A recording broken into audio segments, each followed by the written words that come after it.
John 14:27. Peace I leave with you, my peace I give you.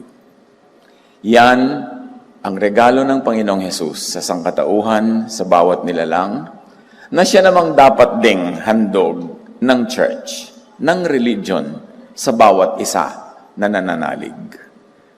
Pero yan ba ang napapala ng mga tao sa kasisimba, sa ka-attend ng kung ano-ano mga religious studies? Jesus gives peace, but does and can the Christian church really give people peace? Paano natin susuriin ang kasaysayan ng relihiyon, kasaysayan at performance ng mga churches sa pagbibigay ng kapayapaan na siyang kalooban ng Panginoong Hesus para sa bawat isa? Is peace of mind attainable in and through Christianity if it remained law-based and Pharisaic? Lagi nating inuungkat yung law. When we say the law, we mean the ancient laws of Israel. At tatlong laws yan. Merong moral law, kung ano yung talagang masama at mabuting gawin sa sarili at sa kapwa.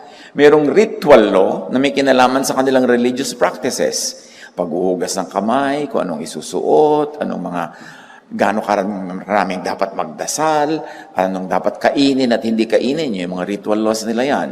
At ang kanila namang legal laws, na pagka may babae nangangalo niya, batuhin hanggang mamatay, it's a legal law. Ano ang ginawa ng Panginoong Hesus sa mga laws na ito? Gaano karami sa mga ritual law, tulad ng pagkain, ano hindi pwedeng kainin, ang itinuloy ng Panginoon o kanyang kinansel na? Gaano karami sa mga legal laws ng Israel ang kinansel na rin ng Panginoon, tulad ng hindi niya ipinabato yung babae, although the legal law of Israel required it. At gaano karami sa mga moral laws, tulad ng huwag ka magnanakaw ng lupa ng kapwa mo, mahalin mo yung mga magulang, ang ipinatuloy ng Panginoon. Meron, may mga itinuloy, pero may mga hindi rin.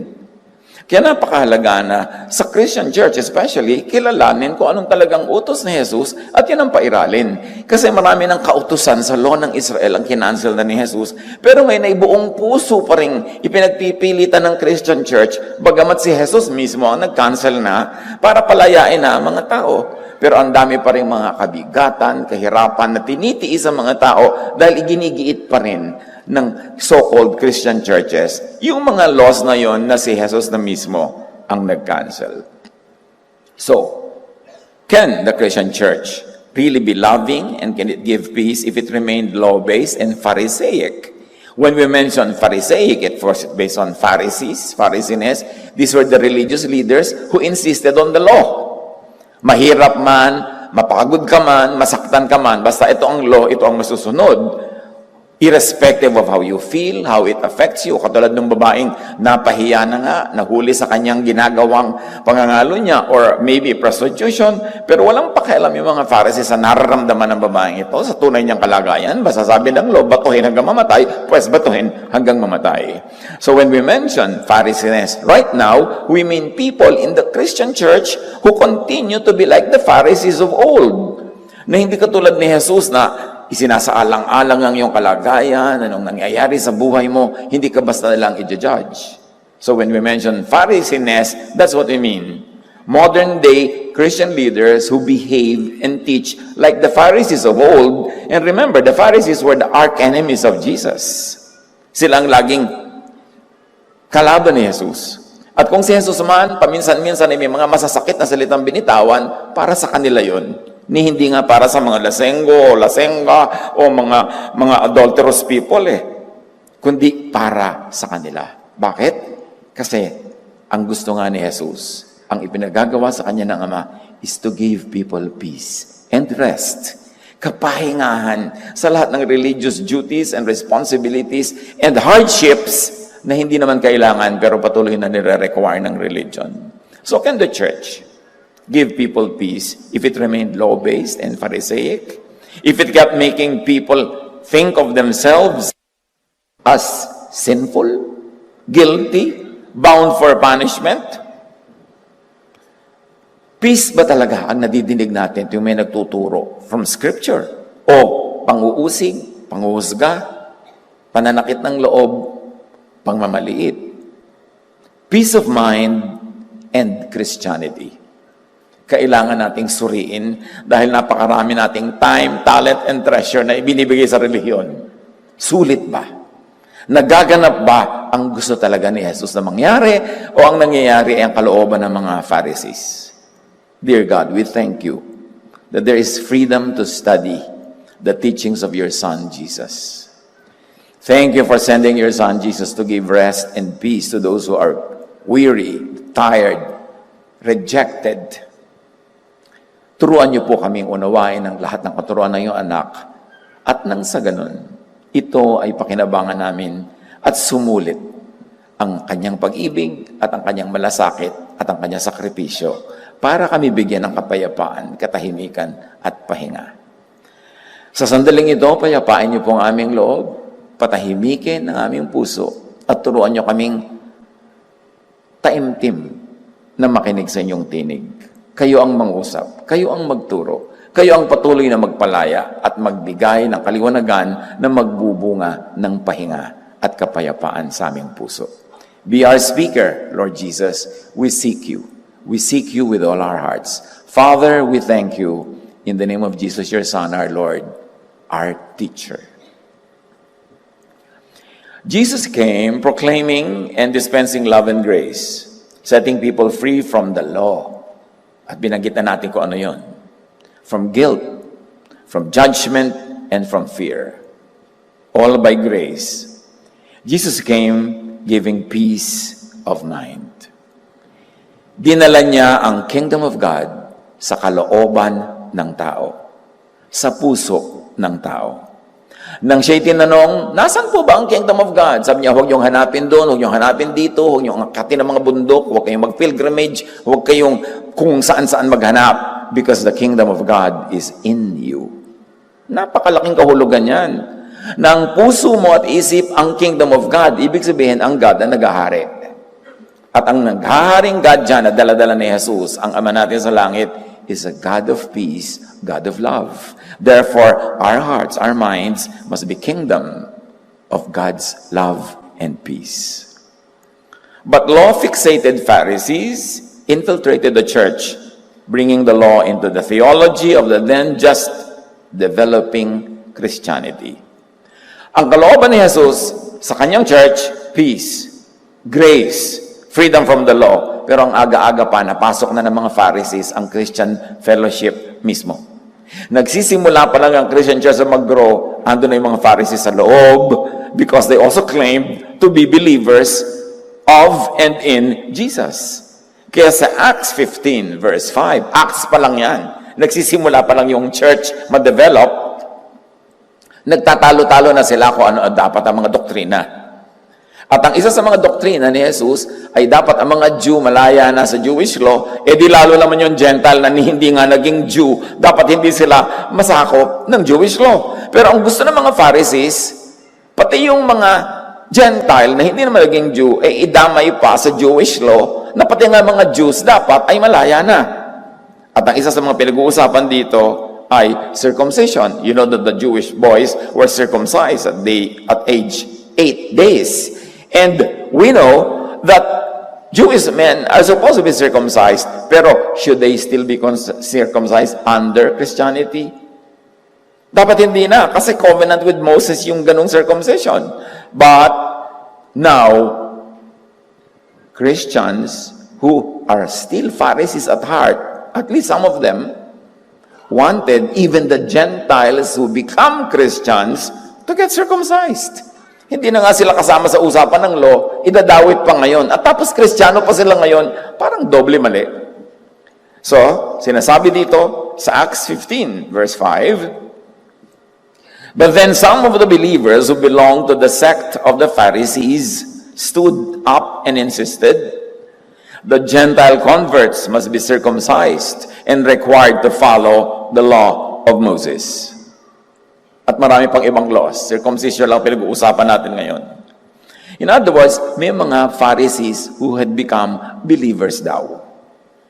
Paano naging believer? Si Jesus nga, freed people from the law. Tapos yung mga Pharisees, gusto ituloy yung law sa mga Jews at pati mga Gentiles na hindi Jews, isama pa rin under the law. John 16:33, sabi ni Jesus to me, you may have peace. is the truth on the ground? O nag-ahari pa rin ang takot, ang pagod, ang hirap dahil namamayagpag ang mga Pharisees sa Christian Church hanggang ngayon? Kasaysayan lang ang makakapagpatunay kung gaano naging matagumpay yung mga Pharisees na yan, na believers in the church. Dahil pag nireview natin ang church history, Christian church history in the last 2,000 years, kahit ano-anong sekta o kongregasyon o color, basta Christian, alam natin na pumasok lahat ang laws ulit. Na hindi lang yung freedom from the law at yung grace na bigay ni Jesus, sumama uli lahat yung law at kasama yan sa church history. Siguro nga ngayon, kung talagang susuriin mo, gaano karami sa nagsasabing sila ay Jesus believers, Christian church, ang talagang free from the law o talagang mostly law pa rin ang umiiral. Pero hindi nahahalata kasi yun na yung religion na naman ng Christians, kahalo yung law. Pero yun ba ang kalooban ni Jesus? How could genuine peace of mind be had under Pharisaic legalism, where everyone is made to feel guilty and judged? Na pagka dumapo sa iyo ang Christianity, pag dumapo sa iyo ang Christian missionaries at naging miyembro ka ng anumang uri ng Christian congregation, ang idududod sa ilagi ay law, that you are guilty, that you are a sinner, at lagi kang tinatakot, tumanggap ka na kay Jesus, naligtas ka na, tatakotin ka pa uli na pag nakasala ka, wala na naman yung kaligtasan mo, tapos matakot ka, baka bumalik si Jesus, abutan ka nag-enjoy, abutan kang tulog, abutin kang, tapos laging fear. So, ang ginagawa ng Pharisaic religiosity, instead of the kingdom of God in people's heart, they give people hell. Hell in the mind, hell at heart. Laging takot na takot ka. Takot kang mapagalitan ng Diyos, takot kang mapalo ng Diyos, takot kang dumating si Jesus, naabutan kang ganyan-ganyan, takot ka na mawasak ang daigdig, mag-end of the world, puro takot. Tapos may makikita ka pa mga t-shirt nakasulat, God saw what you did. Talaga, yung tatakotin mo na naman ako, talagang Jesus saw what I did. Yung hindi ba dapat ka matuwa that Jesus saw what you did? Kasi you are already covered by the blood of Jesus. Pero ang ibig sabihin ng salita na yun, matakot ka, alam ng Diyos, nag-enjoy ka, masama yan. Yung mga ganun, puro ganyan. How to have peace of mind in the mostly Pharisaic church? Hindi naman lahat nawa. Pero tingnan mo lang ang itinuturo, behavior, malalaman mo agad kung Pharisaic. How can you do that? In a climate of Pharisaism, how can you have peace of mind? First of all, about yourself and others, accept human limitations. Psalm 103:14. For God knows how weak we are. He remembers we are only dust. Salamat. Naaalala lagi ng Diyos, ay oo nga pala, tao ang mga ito. So trust in God's love. Especially when you're not able to be perfect. And who can be perfect? Ephesians 3:17-19, and I pray that you may have power to grasp how wide and long and high and deep is the love of God, the love of Christ. And to know this love that surpasses knowledge, that you may be filled to the measure all the fullness of God. Idinadalangin kong magagap mo ang lawak, ang haba, ang taas, ang lalim ng pag-ibig ni Kristo. At nang sa ganon, maunawa mo yung pag-ibig na lampas sa kayang maunawaan. It surpasses knowledge. At nang sa gayon, mapuspos ka ng punong-puno ng fullness of God, which is peace, which is love, which is rest. How do you have peace of mind? In spite of Pharisaic religion, we modify religion. Hindi naman lahat ng religion Pharisaic. Kasi sabi natin, yung Pharisaic religion, manage your thought. Mga kapatid, huwag niyong ipaubaya sa iba ang pagmamaniobra sa inyong utak. Kailangan ikaw ang mag-manage ng thought mo. Huwag kang laging padala sa nagpapagilty sa'yo, sa nang-uusig sa'yo, sa nananakot sa'yo. Kailangan magkaroon ka ng sariling matibay na paninindigan kung saan pupunta yung utak mo. Huwag kang pagulo sa lahat ng nanggugulo. Huwag kang pahusga sa lahat ng judges. Dapat ang iyong budhi at ang Diyos ang nag-uusap. Huwag mong isalalay sa kamay ng iba the management of your thought.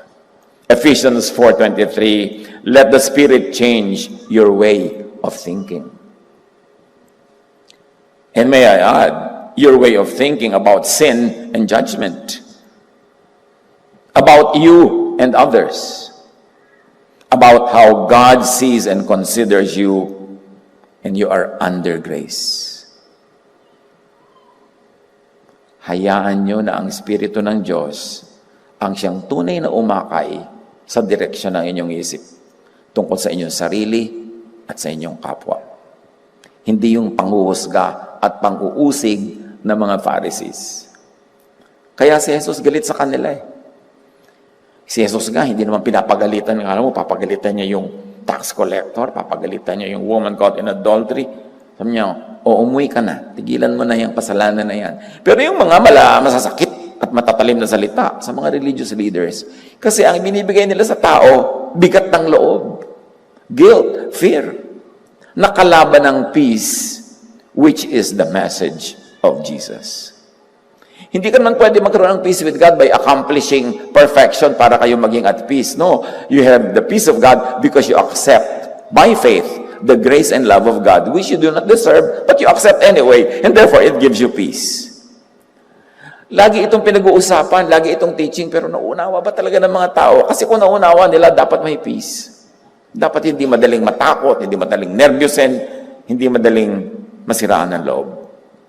John 14:27, sabi ni Jesus, kapayapaan ang iniiwan ko sa inyo. Ang aking kapayapaan ang ibinibigay ko sa inyo. Hindi ito katulad ng kapayapaang ibinibigay ng mundo, yung may conditions. Huwag mabaghabag ang inyong kalooban at huwag kayong matakot. Huwag kang matakot na hindi ka perfect. Alam yun ng Diyos. He remembers that you are dust. Huwag kang matakot na nagkukulang ka. Alam yun ng Diyos. Pinuno ni Jesus. Apaw pa. Huwag kang matakot na mayroon kang mga pagkukulang kasi nga pinupuno ni Jesus. Huwag kang matakot na hindi perfect. Alam yun ng Diyos. At sa kabila ng lahat ng alam ng Diyos, tayo kanyang inibig, tinanggap ng walang patakaran. At sabi ni Jesus, I came that you might have life and have it to the full. Come to me, I will give you rest. Yun ba talaga ang ibinibigay ng religion? Kapayapaan ba ang ibinibigay ng law-based, Pharisee-run Christianity? Bakit natin pinag-uusapan ng mga ganito? Dapat kasi natin suriin. Tulad dito sa ating bayan, sa Pilipinas. Kailan din naman nagsimula na umusay ang mga born-again churches, mga Bible-based, mga ganyan-ganyan, ng mga Bible-waving people na puro Bible ang binabasa. Well, nagsimula yan nung dumating yung mga Amerikano, nung 1900s. Pero actually, yung feverish growth of Bible-based faiths, noong mga late 60s. And then tumaas nung 70s. Nag-climax ng mga 80s hanggang early 90s. Gaano karami sa inyo ang hindi naman Bible-based ang inyong faith noon, pero nilayasan nyo ang dati nyong relihiyon para ma-born again, para sumama sa mga born-again churches. Kailan nangyari yan? 1970, 80, 90? Kung tutuusin natin, yung climax ng pag-grow ng Bible-based Christianity sa Pilipinas was mga late 70s, early 80s, halos mga 40 years ago, which is already one generation. Eto tanong, nilayasan nyo yung dati nyong religion, nakipagkasira pa kayo sa inyong mga tiya, mga pinsan.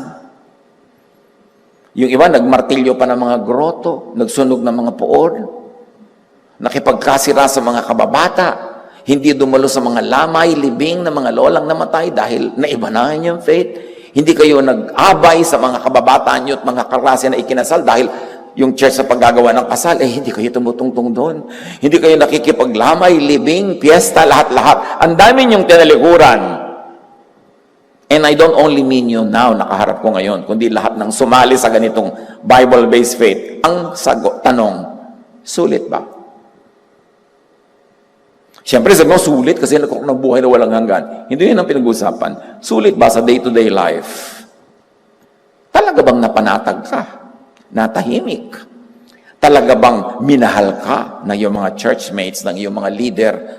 O, nagkakamali ka, sinisipa-sipa ka, ititiwalag ka, huhusgahan ka, tatakutin ka. Sulit ba talaga napapahinga ka o lalo ka lang natakot? Nawa, sulit. Pero ang dami-daming, bakit lipatan ng church sa mga tao? Kasi naghahanap pa rin. Sa kabila ng, kasi sigaw nung 1970s, I found it. Ngayon, hanap pa rin ang hanap. Kasi ang nasalihan, mga Pharisaic churches, papangakuan ka, sumali ka sa amin, tanggapin mo si Jesus, magkakaroon ka ng kapayapaan, puro na lang tayo love dito, pag-iibigan, tulungan.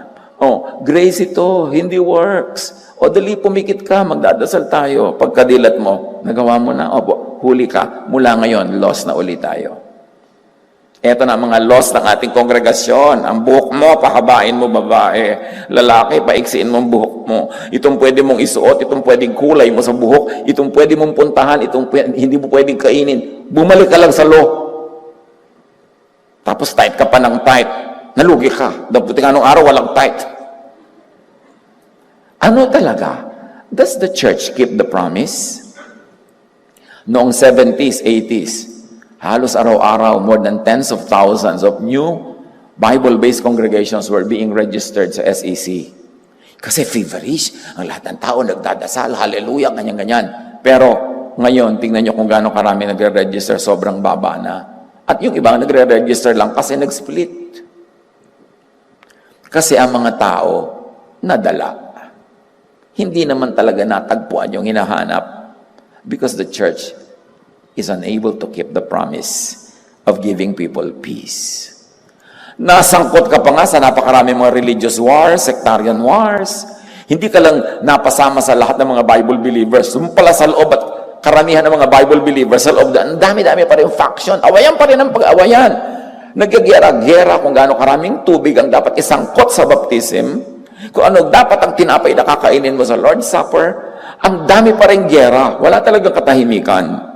So churches against one another and within one church, nag-away-away pa rin yung mga leader dyan, iba-iba pa rin ang mga doktrina. Nasaan yung rest? Nasaan yung peace? Hanggat law-based, hindi yan magaganap. Kasi ang dami-daming laws contradictory to each other. And also, kahit isang law, ang daming abogado, iba-iba ang interpretation nila sa the same law. Kaya ang dami-daming doctrinal wars. Do you think this is what Jesus wants for people who want to follow Him? Matakot? Ayaw ni Jesus na matakot ang tao. Pero ang usual Christianity, mahilig manakot. Bakit nga ba mahilig manakot? Pati si Jesus ipinapanakot. Pati nga pastor, panakot eh. Makita mo yung mga nanay, may hila-hilang anak. Ayun na si pastor. Talaga, panakot ka pa rin eh. Puro takot. John 14:27, I am leaving you with a gift. Sabi ni Jesus. Peace of mind and heart. And the peace I give is a gift the world cannot give. So don't be troubled or afraid. Peace is the same gift that the church should give to people. Church, give this gift of peace to people.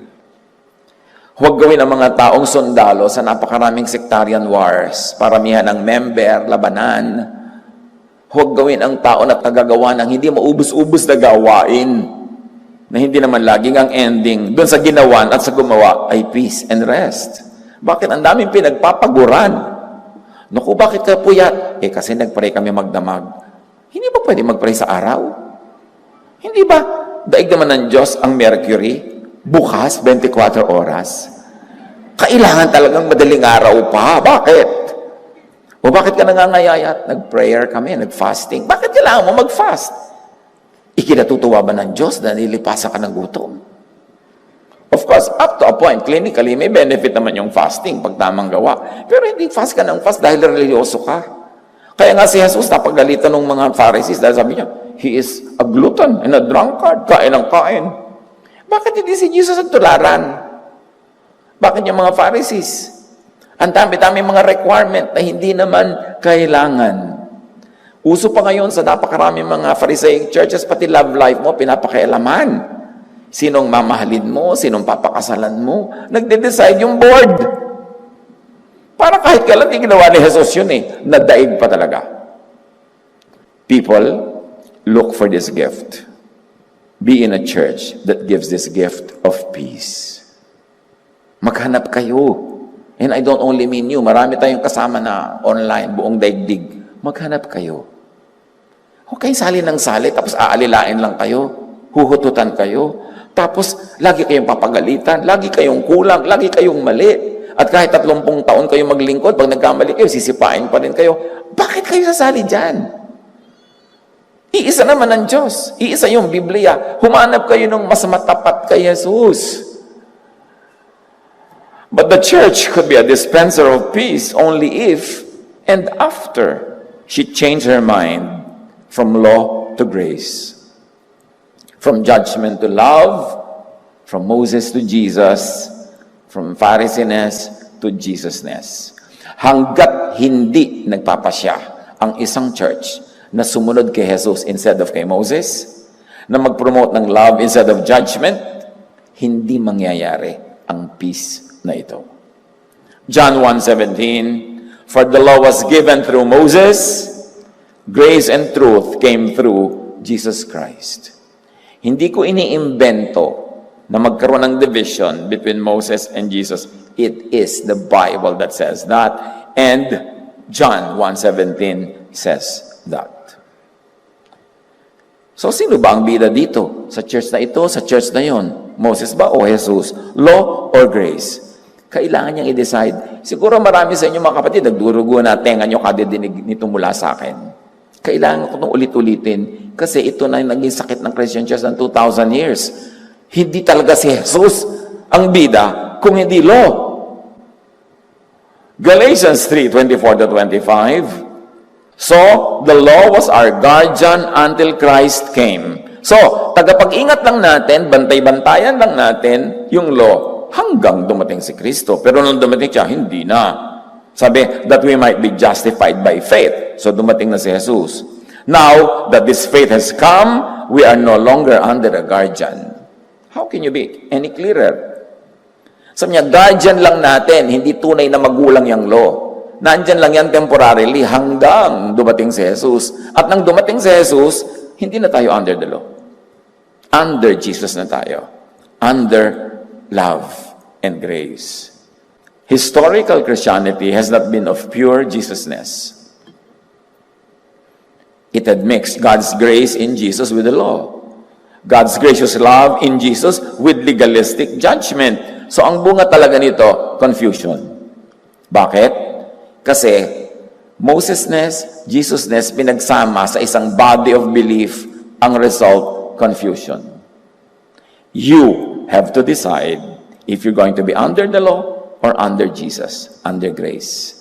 Kasi malinaw, sabi, andyan lang yung law habang wala pa si Jesus. Dumating na siya, huwag paghaluin. Kasi pag pinaghahalo yan, nalilito ka. Anong gagamitin ko sa'yo ngayon? Law or love? Grace or judgment? Kasi, Tuesday ngayon, judgment tayo. Wednesday ngayon, love tayo ngayon. Kasi pinaghahalo. Decide. At kayo man mismo, mga kapatid, mag-decide kayo sa buhay nyo. Will you place yourself really under the law or under love? Under grace or under legal laws of ancient Israel? Pag malinaw na sa inyo yon, then you can decide really what to do with your life.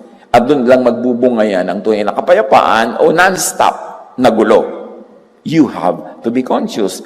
Ang problema sa mga iba, hindi nila alam that they should even choose. Maghahanap sila ng verse sa Bible. Ano kayang guide ko ngayong araw na to? Papaliparin nila yung mga pages. Pag tumigil sa isang page, tok! Ito, law. Ito ngayon ang anandar sa buhay ko. Pagka, grace ngayon. Grace. Kailangan nyo salain yan kasi magkahalo lahat niyan dyan. Pero dumating si Jesus to end the rule of the law. Hindi ibig sabihin nagiging lawless. Ibig sabihin yung Jewish law. To grow into Jesusness, the church must extract pure Jesusness from so-called Christianity, which is a confusing and troubling mix of grace and law, love and judgment, of peace and fear or trouble, of Jesus and the teachers of the law and Pharisees. Kaya kailangan gumamit ng Jesus filter, yung lagi nating sinasuggest. Ang dami niyong makikitang katuruan sa Bible, salain niyo lahat kay Jesus. May mga katuruan kasi dyan na para lang specifically for the tribe of Israel at a specific time and place. Nung naiba na yung situation nila sa history, naiba na rin yung mga laws nila. Hindi naman forever yung mga law na yun. Kahit nga mga law ng mga bansa, nagkakaroon ng mga constitutional amendment. Kasi hindi na bagay yung mga laws na yun sa reality. Yung mga laws na moral, laging totoo yun. Like, do not kill your mother, yung do not steal from your sister. Lagi yung totoo, universal. Yun ang moral law. Pero yung mga legal laws and ceremonial laws ng Israel, ang dami na dyan kinancel ni Jesus. Tapos ipipilit mo pang ituloy ngayon. Di napapagod ka for nothing. Kaya kailangan salain. Kaya yung mga iba-ibang kulay dyan sa ating drawing, meron dyan na tungkol sa legal laws. Hindi na yan lalampas kay Jesus kasi maraming legal laws ni Moses, hindi niya pinairal. Katulad ng batuhan hanggang mamatay, hindi na yun. Alam nga naman sa church, kaya sabi mo, ay, biblical kami. Ay, may babae dyan o nangangalo niya, tara, batuhin natin. Kasi yan ang sinasabi ng law. Hindi na rin natin yung ginagawa. Ang dami-dami kasi masyadong lawful ang kanilang pamumuhay.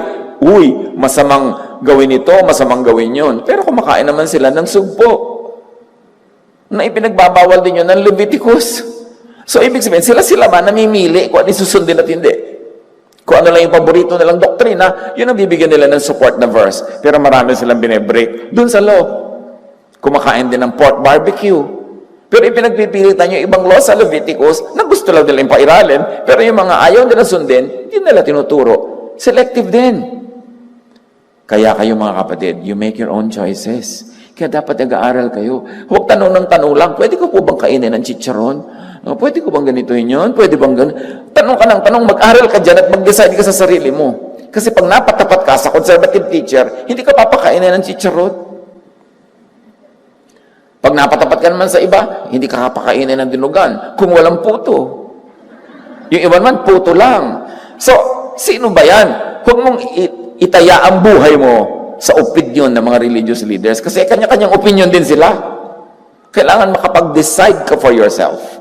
This is the age of the Holy Spirit, and the Holy Spirit guides us into all truth, and the Spirit is given to everyone. Hindi na lang sa mga religious leaders. So, bakit maraming relihiyoso? Bakit maraming Christians ay anxious, depressed, takot, emotionally tired, and disturbed? It is because law-crazed Pharisaic religiosity damages the thought and psyche. Maraming relihiyoso in all religions see psychiatrists. It's a fact. Kasi mahirap dalhin sa isip at nagtitrip na yung isip mo na iba ang sinasabi mo sa bibig mo na law, tapos iba yung umaandar sa buhay mo na totoo. Kaya galit si Jesus dyan, sabi niya, you hypocrites! Sabi ng bawal, pero ginagawa nyo rin naman sa buhay nyo. Kasi hindi nyo rin naman kayang sundin yung mga sinasabi nyong laws na yan. Ba't di kayo magpakatotoo? Para hindi nahahati ang inyong loob at nangangailangan tuloy kayo ng psychiatric help just to survive. The law that judges and condemns everyone all the time shatters peace of mind. Romans 3:20, walang taong mapapawalang sala sa paningin ng Diyos sa pamamagitan ng pagsunod sa kautusan. Sapagkat ang ginagawa ng kautusan ay ang ipaalam sa tao na siya'y nagkasala. So, hindi ka pwedeng magkaroon ng kapayapaan kung puro kautusan ang laman ng iyong isip. At saka, hindi ka rin naman pawawalang sala ng Diyos pag law ang ginawa mong standard, because you will not pass the test of that same law that you subscribe to as the standard. Sabi, hindi nakakapagligtas ang law. Ang ginagawa ng law, ipinamumukha sa'yo that you are a grand failure. Yan ang ginagawa niya. Hindi ka niya bibigyan ng kapayapaan kasi kahit kailan, hindi mo siya masusunod lagi. Romans 4:15, ang kautusan ay nagdadala ng poot ng Diyos sa mga lumalabag. Ngunit, kung walang kautusan, edi wala ring paglabag. You see the logic? Yang kautusan, nagdadala ng poot ng Diyos sa lumalabag. Pero kinansel na ni Jesus ang kautusan. At kung wala ng kautusan, edi wala na ring lumalabag. At kung wala kang nalalabag, edi matatahimik ka. Kung wala na ang poot ng Diyos, wala din ang worry and fear. Kaya dinilit ni Jesus ang legal and ritual laws. Not the moral laws. The legal and ritual laws. Yung mga anong kakainin, anong hindi kakainin, anong isusuot, yung mga ganyang mga bagay. Kaya dinilit na yan. Importante. Walang peace of mind sa Pharisaic religion. Kaya nga dumating si Jesus to free people from the law. Kailan kaya? At paano mauunawa at may enjoy ang grace of God given in and through Jesus? The law causes self-condemnation and guilt, fear, self-righteousness, judgmentalism. And we know that judgmentalism troubles the mind of the judged and the judgmental.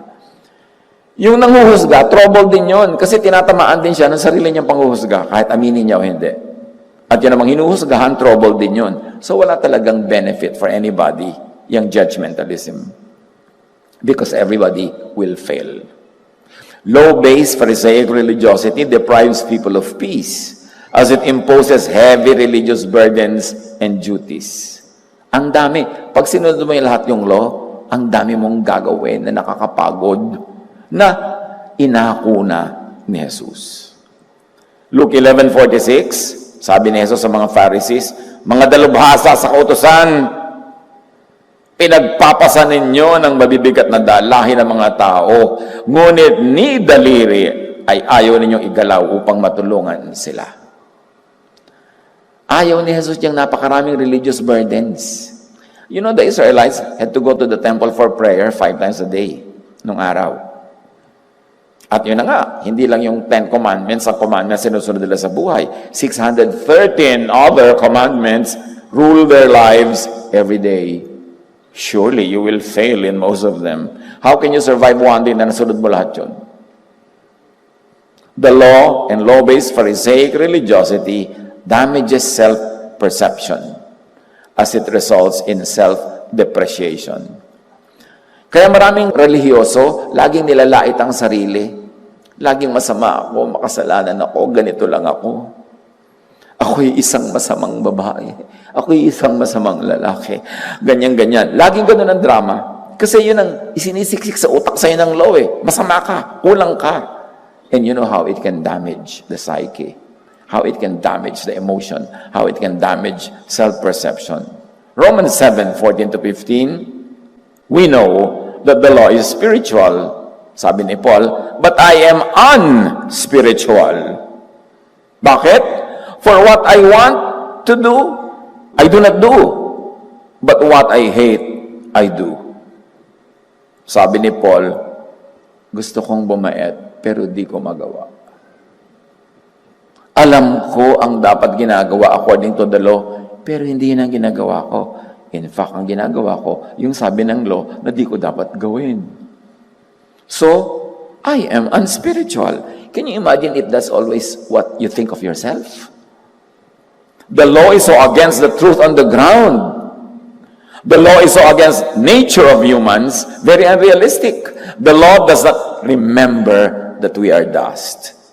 But God remembers that we are dust. So alam mo na yung hindi lahat ng law ay galing sa Diyos or meron man pero specific time, audience, and place and situation lang yan applicable. The law expects and demands impossible, robotic perfection. Kaya marami mga tao, relihiyoso, nagiging almost robotic. Lahat ng makikita siya, it's a sin, it's a sin, it's a sin. Hindi ko lang makopya yung boses ng robot ko, kaya mag-imagine dyan. So, the law ensures human failure. Therefore, need for sacrifices. Therefore, need for priests and intercessors. So you can imagine kung ba't gustong-gusto ng templo ang issue of sin. Dumadami ang offering. Nagiging relevant yung religious leaders. Romans 7:23-24, sa pagpapatuloy ni Paul, ngunit may ibang kapangyarihan sa mga bahagi ng aking katawan na salungat sa tuntunin ng aking isip. Sa ituntunin nilang sinasabi ng aking isip na sabi ng law ay dapat, at sabi ni Paul, kay saklap ng aking kapalaran. Imagine, you think of that, ang saklap ng buhay ko. I'm a grand failure. Wala akong magawang tama. Destitution, hopelessness, despair. Kontra sa peace of mind. Enter Jesus. Salamat na lang. Mayroon pang kasunod. Jesus brings good news. Ephesians 2:15, Christ ended the law with its many commands and rules. So, ngayon, hindi mo na kailangan lagi maging grand failure kasi Christ ended the law that makes you a failure. Jesus ended the law by doing two ways. Doing it two ways. One, Jesus fulfilled the law by technically satisfying in and by his body its demand of blood sacrifice. The law always demands sacrifice for sin. How did Jesus end the law? By sacrificing himself as payment for all sins of all time in all places. So, in-end niya yung law by satisfying it. Law, gusto mo ng blood. O sige, I'm giving my blood. Satisfied, tapos na, bayad na ang lahat. That's one. Jesus also ended the law another way. By interpreting and applying it through the filter of love that the Father had sent him to do. So pag sinabing Jesus fulfilled the law, one, he followed the requirements of sacrifice, and two, he reinterpreted and fulfilled the law in the loving way that the Father sent him to do. Jesus did not fulfill the law in exactly the same way the Jewish religious leaders had and wanted it fulfilled. Kaya pag kayo ba nagsasabi, di ba Jesus fulfilled the law? Oo, pero hindi niya ginawa yung fulfill in exactly the same way that the Pharisees had them wanted to be fulfilled. Iba ang pag-fulfill niya. Paano niya finulfill ang law of Sabbath? Sabi niya, Sabbath was made for man, not man for the Sabbath. So kung gusto niyo mag-picnic, mag-excursion, matulog, magtrabaho ng Sabbath, gawin niyo. Because ginawa at ibinigay ang Sabbath para sa kapakanan niyo, hindi para maging Diyos niyo. Yun ang pag-fulfill niya. The same and exact way ba ng pag-fulfill ng mga Jews? No, the opposite pa nga. Paano finulfill ni Jesus ang mga laws on diet? Sinabi niya, it's not important what gets into the mouth, but what gets out of it. So kainin niyo kung anong gusto niyo. Of course, technically, pwede kang clinically makakain ng marumi, pero hindi parurumihin nun ng espiritu mo, tulad ng ipinapaniwala ng mga maraming Pharisees na nakakadumi ng espiritu at kaluluwa ang kung ano-anong mga pagkain. So, ang pag-fulfill ni Jesus ng law, gusto kong i-emphasize, hindi sa pagsunod dito in the usual pagsunod ng mga Pharisees. Binaligtad pa nga niya, tinanggalan niya ng kamandag, tinanggalan niya yung pangil ng law para hindi ka masakmal, makagat at malason. So he fulfilled the law two ways. By being under it and paying with his own body and blood, and number two, by reinterpreting the meaning and taking it to a loving form of application. Jesus brings God's love and grace versus the harshness of the Jewish law. Wala kasi tayong ideya how the Jews lived their lives then. Puro religious work. Can you imagine that you have to bring animal sacrifices for your sins? Mga baka, mga toro, mga malalaking hayop, at kung pobre ka, mga ibon, mga maliliit na ibon, magdadala ka pa rin. Alaga sila ng alaga ng hayop para katayin lamang. Hindi nga nila nakakain. Tapos, kung hindi nila kaya yung malalaking hayop, maliliit na hayop, bibilin pa rin nila. Anong ginawa ni Jesus nung nagpunta siya sa templo? Sinalubong siya, Hosanna, Hosanna, welcome to the King of Israel. Sabi na, eto ng ating King. Anong ginawa ni Jesus pagdating doon? Pinalaya ba sila from Roman law? No. Nag-declare ba ng revolution against Rome? No. Nag-declare ba ng bagong kingdom on earth? No. Pinalayas niya ang mga nagtitinda ng mga hayop doon sa templo at nagpapalit ng pera na pambili ng mga hayop. In other words, Jesus ended temple sacrifice. Tapos umuwi na siya. Sabi ng mga tao, yun lang. Nag-aabang pa sila ng ibang gagawin na mas kingly, mas dramatic, yun lang. Pero hindi yun lang. Because Jesus was already ending the law of sacrifice. Para makalaya ang mga tao sa walang katapusang hirap ng pagdadala ng sacrifices. Galatians 5:1, so Christ has truly set us free. Now make sure that you stay free and don't get tied up again in slavery to the law. Pero ayun, kakaakyat pa lang ni Jesus sa langit, ibinalik na ng mga Pharisees sa loob ng Christian Church ang maraming law. Observe how Christianity actually continues and does the work of the teachers of the law and Pharisees. Itinuloy. Kasi marami mga Pharisees ang naging member noong growing Christian Church at ginamit nila ang kanilang influence para ibalik yung just developing Christianity under the law. So tuloy ang law and judgment. Parang hindi dumating at nag-sacrifice si Jesus to fulfill the law the Jesus way, to abolish the law. Romans 10:4, Christ ended the law so that everyone who believes in Him is made right with God. So hindi na yung sacrifice, hindi na yung technical obedience to the tenets of the law, to the details of the law, ang nagpapabuti sa'yo, kundi yung pananalig mo kay Jesus is translated into righteousness. Jesus brings good news, forgiveness versus judgment. John 8:15, sabi ni Jesus, you judge by human standards, I pass judgment on no one. Malinaw ba yan, church? Jesus passes judgment on no one. Pero bakit judge ng judge? Ang mga church people. John 3:17, isinugo ng Diyos ang kanyang anak, hindi upang hatulan ng parusa ang sanlibutan, kundi upang iligtas ito mula sa parusa, mula sa law na nagpaparusa sa pamamagitan niya. Parenthesis, mine. Jesus brings good news, freedom from mental torment because of fear of punishment and from hiding and pretending.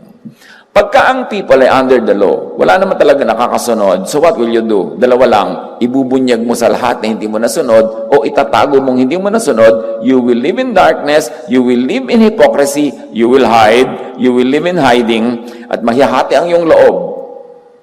John 12:46-47, sabi ni Jesus, I have come into the world as light. And you know, light is disinfectant. Pag tinamaan ka ng light, inotoclave ka, ginamit sa klinik ang mga light, kung ano-anong lights, namamatay mikrobyo. I have come into the world as light, so that no one who believes in me should stay or should hide in darkness, or should stay under infection, in isolation, or in hiding. Ang ganda ng metaphor na ginamit niya, so siya ay light. Pag tinamaan ka ng light, you get disinfected. At pag tinamaan ka na ng light, wala ka na sa darkness. Ang ibig niya sabihin, ano man ang kalagayan mo, nananalig ka sa akin, gumagaling ka, nililinis ka ng aking light, at hindi lang yon, hindi mo na kailangan magtago.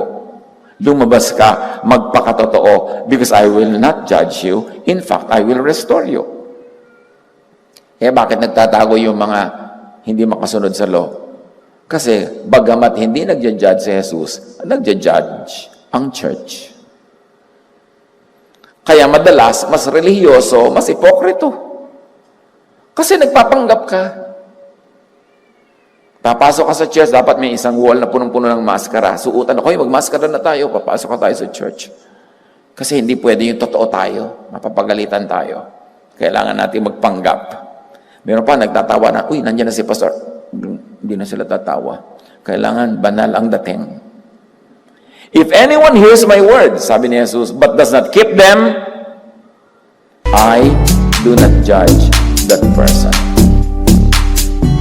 For I did not come to judge the world, but to save the world from judgment from the law. Malinaw ba to? Sabi ni Jesus mismo, If anyone hears my words ko na to, but does not keep them, hindi ko pa rin siya usugahan. So, sino ngayon ang may karapatan ng utsa? Hindi ito para huwag ka na talagang sumurot kay Jesus, pero hindi ka usugahan. Point ni Jesus, huwag ka na mangusga ng kapwa niyo kung mangusga. Mas kaya na mangusga ka dyan. Jesus gives people a fresh start by empowering them to change their mind and their self-perception. By giving peace, Jesus drives away demons from people's minds. At hindi ito yung mga demon lang na may mga sungay-sungay at bundok-bundok. Yung mga demons ng spirit of anxiety, depression, fear, panic attack, guilt, shame, lahat yan. Pinapagaling. 1 John 3:21, mga minamahal, kung hindi tayo inuusig ng ating budhi, makalalapit tayo sa Diyos ng panatan ng ating kalooban. So, paano daw tayo makalapit sa Diyos kung hindi tayo inuusig ng budhi? So, dapat huwag kang gumawa ng makakausig ng budhi. Or, kung nagkukulang ka, huwag kang pausig. Kasi alalahanin mo that Jesus already cleanses you and saves you by faith. It's not your performance that gives you a good standing, but your faith in the good performance of Jesus. Kaya nga saved by faith eh. Pag na-internalize natin yan, marami tayong peace na may enjoy. Hindi para tayo pagsintihin na magwala sa buhay, kundi tanggapin. Tulad ng pagtanggap ng Diyos, we remember that we are just. And we charge to the perfect sacrifice of Jesus all the things that we cannot do by our own evil performance. We accept ourselves, we accept others, and we grow into Jesusness by helping one another, not by judging one another. The law troubles the mind. Jesus gives peace of mind. The law requires hard work. Jesus gives peace. Ano sabi ni Martin Luther? Ha? Sabi na isang great leader.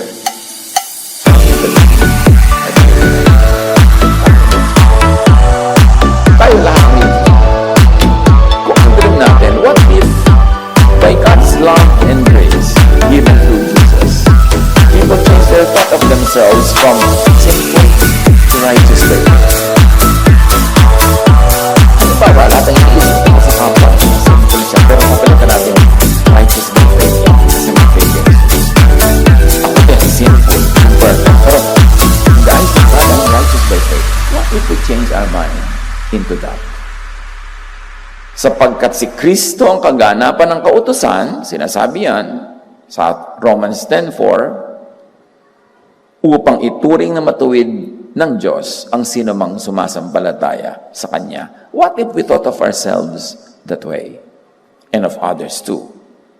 What if the church helped people change their thoughts of themselves from bad to good in the eyes of God? From guilty to not guilty as justified in the court of God, where Jesus is our defense attorney. What if we change our mind from thinking of ourselves as distant from and hated by God to close to and super loved by God? Won't it change the way you look at life? Won't it change the way you live life and the way you deal with one another? Romans 8:38-39, I am convinced that nothing in all creation will be able to separate us from the love of God that is in Christ Jesus our Lord. What if we internalize that there is nothing we do or not do, no power that can separate us from the love of God? Won't you be able to sleep better? Won't you be able to be kinder? Kasi alam mong hindi ka naman malalayo sa Diyos, so you can be more generous, you can be kinder. We can all be that. What if the church helped people change their thoughts of themselves from cursed and doomed to blessed and recreated gloriously by grace? From bound to punishment to bound for glory. 2 Corinthians 3:18, for we all are being transformed into His image with ever-increasing glory which comes from the Lord. So paganda ng paganda tayo sa tingin ng Diyos, the love of God keeps transforming us. And of course, at times, even our own performance helps, but it is not what we depend on, but the grace of God. What if we change ourselves from thinking of ourselves as hopelessly corrupt to made clean and pure by grace? 1 Corinthians 6:11, but you were washed, you were sanctified, you were justified in the name of the Lord Jesus Christ and by the Spirit of our God. What if the Christian church stopped serving the teachers of the law and Pharisees and really started obeying and serving Jesus? Kasi kung tutuusin, ang pinaglilingkuran talaga yung mga teachers of the law and Pharisees. Matthew 28:18-20.